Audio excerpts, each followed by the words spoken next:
All right. Welcome, DoorGrow hackers, to the DoorGrow show. If you are a property management entrepreneur that wants to add doors, make a difference, increase revenue, help others, impact lives, and you are interested in growing your business and life, and you are open to doing things a bit differently, then you are a DoorGrow hacker. DoorGrow hackers love the opportunities, daily variety, unique challenges, and freedom that property management brings. Many in real estate think you're crazy for doing it. You think they're crazy for not, because you realize that property management is the ultimate high trust gateway to real estate deals, relationships, and residual income. At DoorGrow, we are on a mission to transform property management businesses and their owners.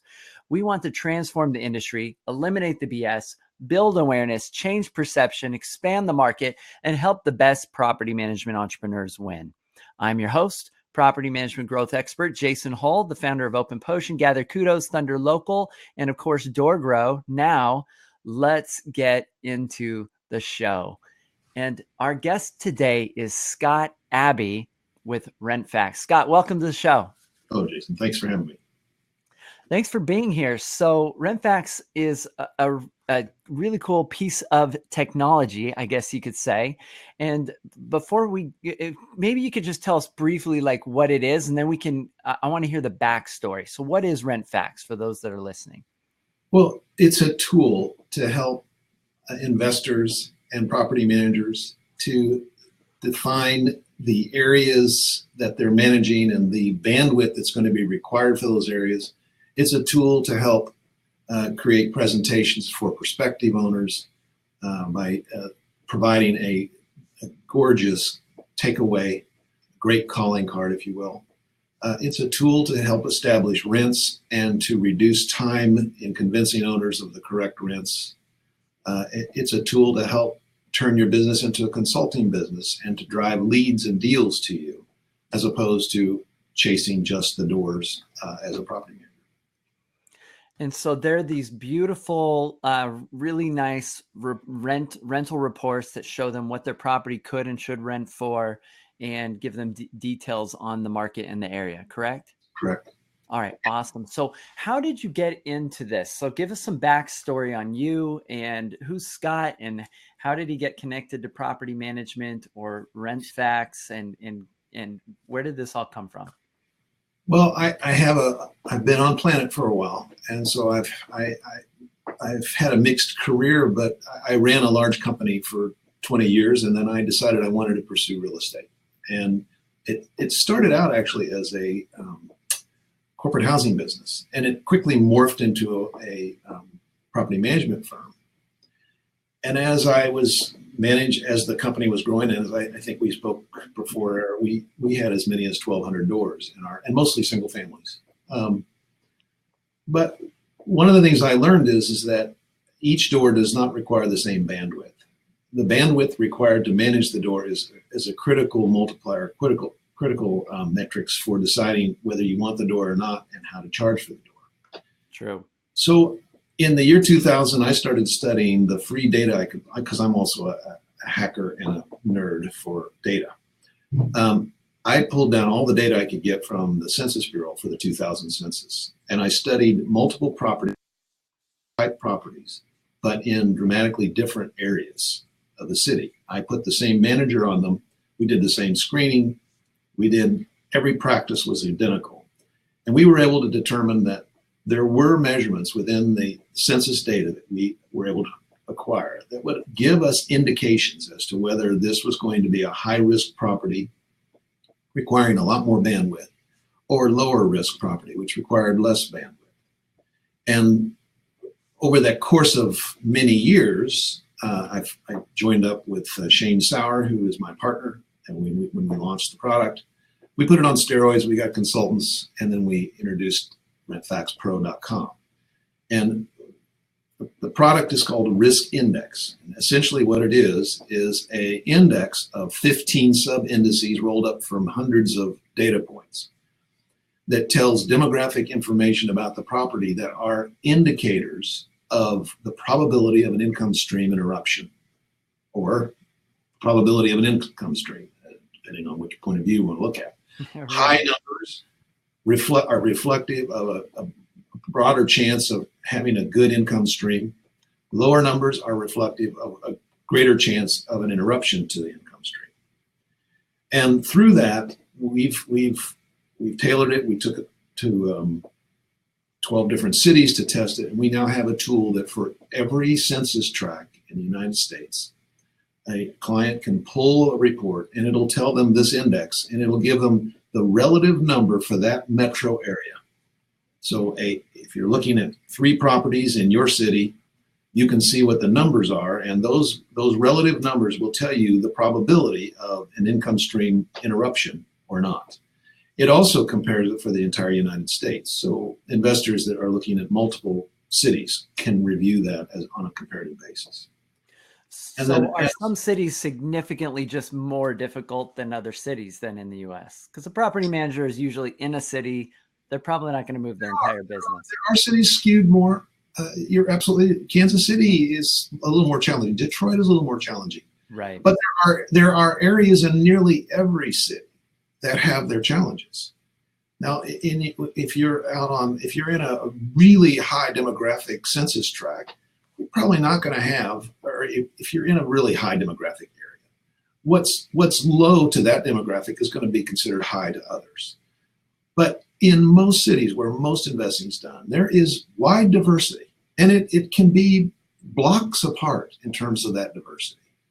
So a house, a 3-bedroom, 2-bath house, 1,200 square feet across town, across even a short period of space, can have dramatically different performance attributes based on the demographics, because the demographics of where the location is a determining factor for the people that are drawn to rent there. Mm-hmm. And so rent affordability is a big issue. Crime is a big issue. Schools are a big issue. And there's 15 sub-indices that are all weighted with different weights to the secret sauce of this algorithm. But it is an uncannily accurate tool for helping investors recognize how much margin they want to make in the deal. Because the higher the risk, the more margin you want, because there are things that you will not predict accurately in your analysis as you start the purchase. For property managers, it's a great tool because, for one, it's a takeaway tool for when you're presenting to a client. And every property manager that's listening today has been faced with 2 or 3 people that they're competing with on a call. And those people have, one of those persons, at least one, has come in with a rent value to that investor that's just ridiculously high. Mm-hmm. And that investor sees that as the brilliant guy in the room because he can get more for his property than the rest of us. Right. If you come in with data and you provide consulting with data as support, and then a nice leave-away so that the end user can read that data and see for himself that you're not blowing smoke, you will win more deals. You will win more clients. So the rent component of the tool is one where we've taken rents and we pull live data every single pull. And so many of the tools that are out there, some are free, some we pay for, they have a very wide range. The wider the range, the less helpful the tool is. And what we've done with our algorithms is we've pulled the range down to a smaller metric. And we've used things, we've weighted the comps based on the proximity and the likeness of the demographic. And we look at square footage and we weight it on square footage. We weight it on the number of bathrooms so that you have a better tool for predicting rent. When you get one of these free products that are out there and you send it to an owner and it has a wide range, inevitably his eye goes to the high number. Oh, sure. Which will not promote longevity in the tenancy and which will generally create longer duration of time for you to lease the property out. Sure. Yeah, and increased vacancy can be pretty painful for the homeowner. In my practice, if I have a high-risk property location, I charge more for it because it takes more bandwidth. I'm used to be very reluctant to take higher risk properties, but if I'm being compensated for my effort, why not? Because those investors tend to stay longer. The people that are in the ideal spot to sell the house when the market heats up, like we just went through, mm-hmm. They don't keep their properties in rental as long. because they want to capitalize on the appreciation gain. And for me, longevity in my client is key. Yeah. So one of the things that a lot of our listeners are really keen on is what we call the cycle of suck. This idea that if you take on really bad properties that are a bad situation, the operational costs are going to probably be significantly higher, maybe 10 times higher than that of a really easy, good property. So there's a big difference there. And so if they take on if they take on bad owners and bad properties, they're going to have most likely bad tenants, because the tenants are going to feel like the owner's pushing back on things, and then you end up with a bad reputation in your market, and you get trapped in this loop of high operational costs, not being able to scale and grow your operations, dealing with lots and lots of problems. And that's what I call property management hell. The cycle of suck is getting caught in that. And so this sounds like a really handy tool for those that are listening to escape the cycle of suck, which everybody's heard me talk about if you've been listening to this podcast a while. That, to get out of that, this will help you identify which properties are going to be higher risk, which properties are should you just maybe charge more if the owner is still a good fit for you. And you nailed it. A high risk property with a bad owner that's suicide. It just absolutely fails every single time. If I interview an owner and he sounds like the kind of guy that's okay, we're going to fix things when they need to be fixed, you can make a higher risk property work, but you do need to charge more for it because it does require more bandwidth. And there are certain operational things that you need to do differently when you're managing the property. Most important thing with the report is telling an owner that he has a high risk property. It goes in one ear and out the other because you have nothing to quantify that with. Right. With this report, send it to them. And in 30 seconds, you'll get a phone call back. Okay, I see. I bought a property that I probably shouldn't have. Now, what are you going to do to help me? And that's when you're in charge of the account as opposed to them being in charge of you. I mean, that puts you at a tier above, above maybe a potential competitor that you'd be dealing with, because you're shifting from being somebody that's a service provider to being somebody that's now a consultant that's in the position of giving advice. And when you're in the position of giving advice, it's like the highest tier of the customer satisfaction pyramid. I mean, they're trusting you. The level just below that is partnership. I'm in this with you. So if they trust you and they feel like you're in it with them, great. Then if you get to that next level of status where you are now the advice giver and you are now letting them know and see this potential problem. And I love the idea that you can justify higher fees. You can say, hey, look, this is a high risk property. In order for us to take this on, this is what we'd be willing to do to allow this into our portfolio. And that allows you a level of safety. I mean, if they decide they're like, oh, that's too expensive, we'll go with somebody else, then you've avoided a potential problem. Yeah. And they'll probably be back. They often are. And one thing I will say to you, one of the things you point out is that you're giving advice. I have found that giving advice without supportive data does not carry the same weight as if you provide supportive data with the advice you're giving. And so this report was actually formulated for your audience, for property managers. It was a self-interest. Initially, the project was a self-interest tool. Yeah. I was tired of trying to second guess the quality of the neighborhood and then finding out I had misguessed it, because you can't necessarily drive around, and depending on how big a market you serve. If you service a fairly tight and small geographic area, you can know your area pretty well, but many of these cities are sprawled out. Many of my competitors are covering large areas. And when you have those large areas, you really need data. The other thing I found is that an area that was good 3 years ago can change. There can be something happen in that area that will materially reduce the demographic forces and cause a decline, or the opposite, an improvement in an area. So, help people understand, the Rent-Fax thing in terms of how does it compare, or is it different than things that they might be familiar with, like the rent range report, for example? Are these complementary? Are these like competing sort of I would products? say there's the rent range report is a very good report. We've used it for years, so rent range is a good report. However, the thing that we found with rent range that we wanted to try to enhance is the range of rents that are probable for the address by taking additional algorithms to the data to try to drive a closer range. Because if that range is too wide, you've actually hurt yourself as opposed to help yourself. Sure. And, Narrowing that is going to be a lot more effective.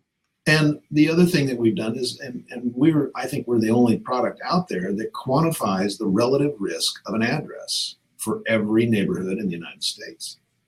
And it is a huge factor because I will tell you this, that when you're looking at rents, it's helpful to know what the risk is while you're looking at the rents. Because if you have a higher risk neighborhood and your client is not allowing you to use Section 8, you want to lean to the low side of that rent range because of rent affordability issues. Mm. Because your clientele is going to have a harder time getting a 2.5 to 3 turn rent to income ratio, which is rent affordability is the number one factor for disrupting rents. And Right. so being sensitive to the demographics of the people that are going to be attracted to the property is critical for adjusting your rents. You're far better off with less rent and longer longevity than you are an extra 50 or $60. And you can convincingly make that argument to your client by providing the data to support it. Right. So do you think there might be situations in which people would leverage and use both reports then? Or do you feel like that would be redundant? Well, there's a cost associated with both. I would argue that I think if you buy into the idea of a tighter ratio of rents, that I don't see a need to have both. But I compliment Rent Range; they're an excellent company, and it's good data. Okay, cool. All right. Yeah, interesting. So I'm sure a lot of listeners would be, because I know there's a lot of people that are using Rent Range that I'm familiar with, and maybe they haven't seen Rent-Fax, and so I think they'd be really interested to compare the two and see the difference. And that's one of the things you think they would notice is that there's a much narrower space, and it helps quantify or qualify that the level of risk. And we try to adjust the rents. We're sensitive to square footage, and we're sensitive to number of bathrooms, which is not the case. And the format of our report is it prints out nicely with the risk. So the report that we sell the most of is the rent package. The rent package is inclusive of a detailed risk report, a rent analysis, and a historic vacancy number. And when you look at those three numbers, that's what I leave with every new client. That's the first thing I send them when we start talking business. With those three numbers, and as you learn to read the report and understand the dynamics of the report, for example, it tells you how many comps you have and in how big of area. Mm. And I've got a case right now where I've got a client that we struggled getting this property rented because we're high. And he was comparing the first time we went to market with the current time we're at market. It so happens we in the system, it retains all your reports. So as you run these over the years, you'll be able to go back and look at the old reports. I did in this case.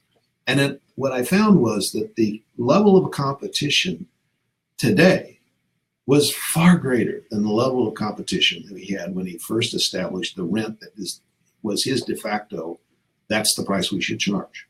Right. I was able to illustrate that, and we relaxed the rents without getting into an argument or without me being accused of being incompetent, and right, and proceed. Yeah, and you had data. Being able to produce that kind of information, it changes it. To your point, it changes your role from a service provider to a consultant. Yeah, and I would imagine that it gives you a level of confidence that you're able to have during these conversations that you just wouldn't have otherwise. It's exactly right. I mean, if a property manager, they know the rent might be too high, they might be feeling that in their gut, and they might see that, they're getting the feedback, but trying to relay all that to the property owner without, some real data or some real justification, that they can show on paper, becomes really a challenge. And that puts the property manager in a really frustrating situation. It does.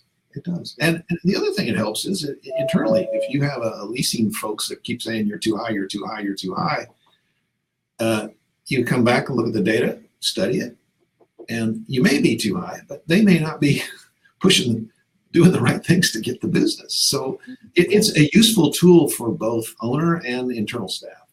Yeah, I like it. Well, cool. What are some of the biggest questions that people ask you about your reports before they start using them or become a client? Maybe some things that I haven't asked you. Well, things that we've somewhat covered is, does it cover the entire United States? The answer, yes. Every data pull, this is a question that's asked frequently, every data pull is a fresh pull. So we're not using an old database that sits there forever. No, each single pull, we go out to a variety of data sources and we API in the information that we're going to need to compile that report. It takes about 45 seconds to get all that brought in and then run the algorithms and then present the report. That is cool. That's interesting. So you could run the report the next month if the market shifts, and it could be different. It would most definitely change. Yes. Yeah. Yeah. Okay. And are you guys beyond the U.S.? I'm sorry. Do you guys go beyond the U.S. at all? Canada, anywhere else? Not yet. Okay. No. All right. Great. U.S. Yeah. So, okay. And you were any other questions that people typically ask? Yes, the tool, particularly the risk index, the tool can be used as an indicator for helping making buying decisions. This is where a property manager turns into a deal maker. Your point earlier. Deals are important. Internally growing your property by helping your existing clients grow their portfolio is huge. And it's less expensive and from a marketing standpoint. Because there is a motivation and a desire for these investors to grow, but they need help. Now the market is tight, so it's tough. But we've developed a number of ways to help our clients. And for one, I always ask my clients, where is your risk tolerance? Where are you at in risk tolerance? And because if he has a high risk tolerance and he's got some capital as a reserve, he'll see more cash flow. As the scale of 0 to 100, lower numbers generate greater cash flow on paper. Higher numbers tend to skew more towards the appreciation side with less cash flow on paper. And so there is a sweet spot where the investor can stay that helps him minimize his risk, but have a nice balance between cash flow and appreciation. And that sweet spot is between 35 and 70. It may be different in different markets. It's what you do is you learn your market by using the tool, and you can tweak that. The other thing that because there's cost associated with this, we suggest that you set up a matrix where you decide what numbers can you most readily get as you're scanning properties. You'll get the acquisition cost price and the rent. If you establish a ratio between the monthly rent, the old 1% rule, the 1% rule has been around since the beginning of time. That 1% rule is fine, but it needs to be a variable value at 1%. And so if you're in high risk, that number needs to be more like 2%. And if you're in a lower risk area, you can bring down that 1% so that you're looking more carefully at the available property opportunities. And then once you find one that fits that really high level general matrix, then you can just start driving down into what other matrix do you want to examine as you're doing your due diligence. Helping clients bring in deals, adding doors is a great way to meet the goals that you have for what you're doing. Yeah, absolutely. I mean, they say the number one prospect is your existing customer. That's your number one prospect because there's already a relationship there. There's already trust. They are already a warm, contact or lead in your database, and they've proven that they're interested in rental properties because they have one. And so if you can get them into some additional properties, you're avoiding that whole cost of acquisition to get on a new door or a new client.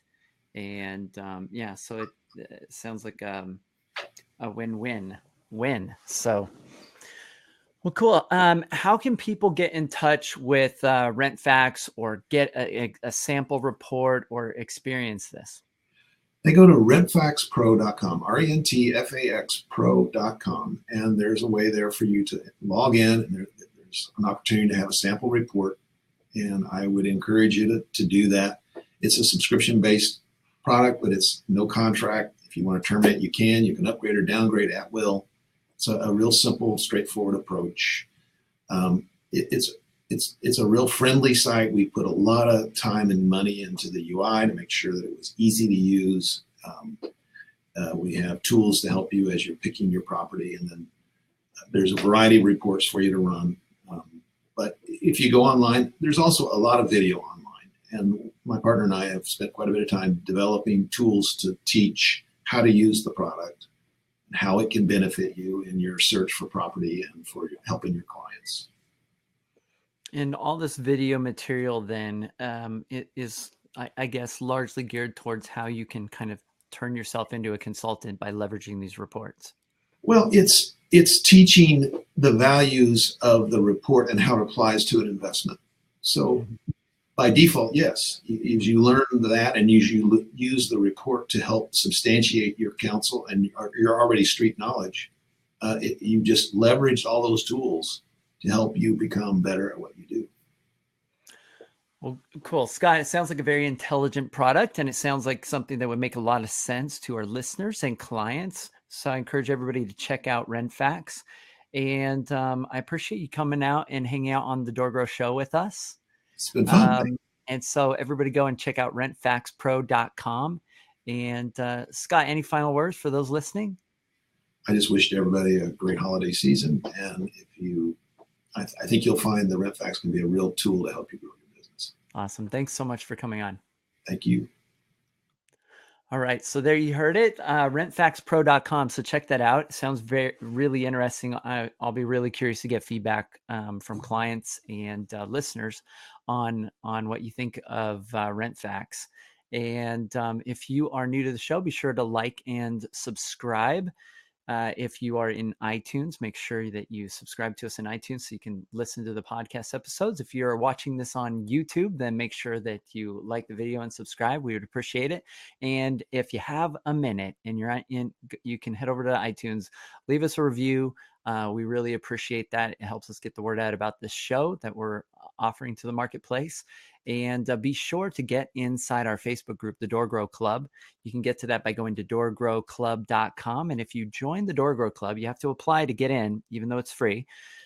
We will give you some free stuff. So we've got some free stuff that we'll be getting out to you, including a list of fees that you can add to your property management business, and a list of different tools and vendors that you can use to create some leverage in your company, as well as some other freebies. You'll get an email drip when you apply to join the group.